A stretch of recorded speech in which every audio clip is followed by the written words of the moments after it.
ఫాలోవర్స్లో నన్ను ఒకళ్ళు front part cutting చెప్పమని అడిగారండి.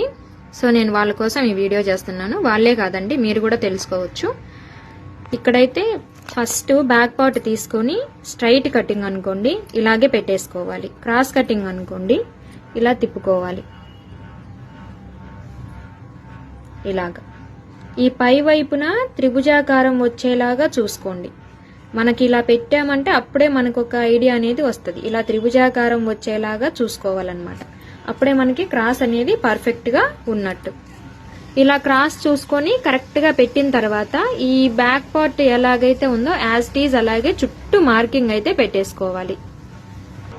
ఇలా ఫ్రంట్ పార్ట్ మార్కింగ్ అయ్యే వరకు ఈ బ్యాక్ పార్ట్ నెక్ అనేది కట్ చేయొద్దండి. ఇప్పుడు ఈ బ్యాక్ పార్ట్ అనేది తీసేసి ఇక్కడ నుంచి 2.5 ఇంచుకి ఇటు పైకి, అంటే ఇటు పైకి మార్కింగ్ పెట్టుకోవాలి. ఇక్కడ నుండి 2.5 ఇంచుకి ఇక్కడ, ఇటు కూడా 2.5 ఇంచుకి ఇక్కడ మార్కింగ్ పెట్టుకొని ఇలా స్ట్రైట్ గా లైన్ డ్రా చేసుకోవాలి. ఇదిగోండి కరెక్ట్ గా 2.5 ఇంచుకి మార్కింగ్ పెట్టి స్ట్రైట్ గా ఒక లైన్ అయితే డ్రా చేశాను.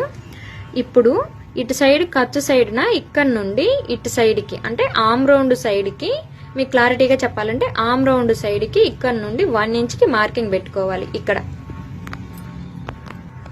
ఆది బ్లౌజ్ ని ఉక్సు పట్టి సైడ్ న ఈ విధంగా పైన ఖర్చు నుంచి ఇలా పట్టుకోవాలి. ఈ మార్కింగ్ దగ్గర నుండి ఇలా పట్టుకొని ఈ డాట్ వరకు ఎంత పొడవు ఉందో చూసుకోవాలి. ఈ బ్లౌజ్ ని ఇలా సాగదీయొద్దండి, ఎలా ఉందో యాజ్ ఇట్ ఈజ్ అలాగే పట్టుకొని ఇలా పట్టుకోవాలి. ఇలా కొలత తీసుకున్న తర్వాత ఈ డాట్ దగ్గర నుండి ఈ మిగిలిన డాట్ పొడవు ఎంత వరకు ఉందో చూసుకోవాలి.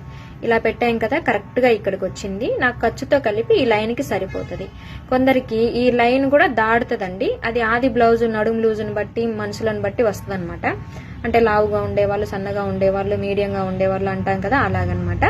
వీళ్ళకి ఈ చెస్ట్ పాయింట్ అనేది కరెక్ట్ గా ఇక్కడికి సరిపోతుంది, ఖర్చు కూడా ఇక్కడికి సరిపోతుంది అనమాట. లేదు అనుకుంటే ఒక్క పావించ్ అనేది ఇలా మార్కింగ్ చేసుకోవచ్చు. అంటే నేను ఇక్కడ 2 చేతులతో కరెక్ట్ గా పట్టుకుంటే నాకు ఈ లైన్ కన్నా ఒక పావించ్ అనేది కిందకి వెళ్ళిపోతుంది. ఈ లైన్ కన్నా కిందకి వెళ్ళిపోతుంది కాబట్టి నేను ఇక్కడ మార్కింగ్ అయితే పెట్టేస్తాను.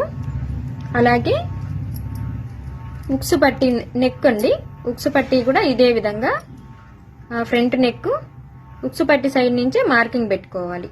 చూడండి ఈ పైన ఖర్చుతో కలిపి ఇలా పెట్టుకొని ఇలా పట్టుకోవాలన్నమాట ప్రాపర్గా. నేను ఒక చేత్తో వీడియో తీస్తూ ఇంకో చేత్తో పట్టుకోవడం కష్టంగా ఉంది కాబట్టి చెప్తున్నాను. ఇలా పట్టుకొని ఇక్కడ నుండి ఇలా రావాలి స్ట్రైట్ గా. ఉక్సు పట్టి అనేది ఈ లైన్కి తగులుతూ ఇలా రావాలన్నమాట. అప్పుడు మనకి ప్రాపర్గా వస్తుంది. ఇక్కడ నుండి డాట్స్ కోసము ఇక్కడికి ఒక మార్కింగ్ పెట్టుకోవాలి.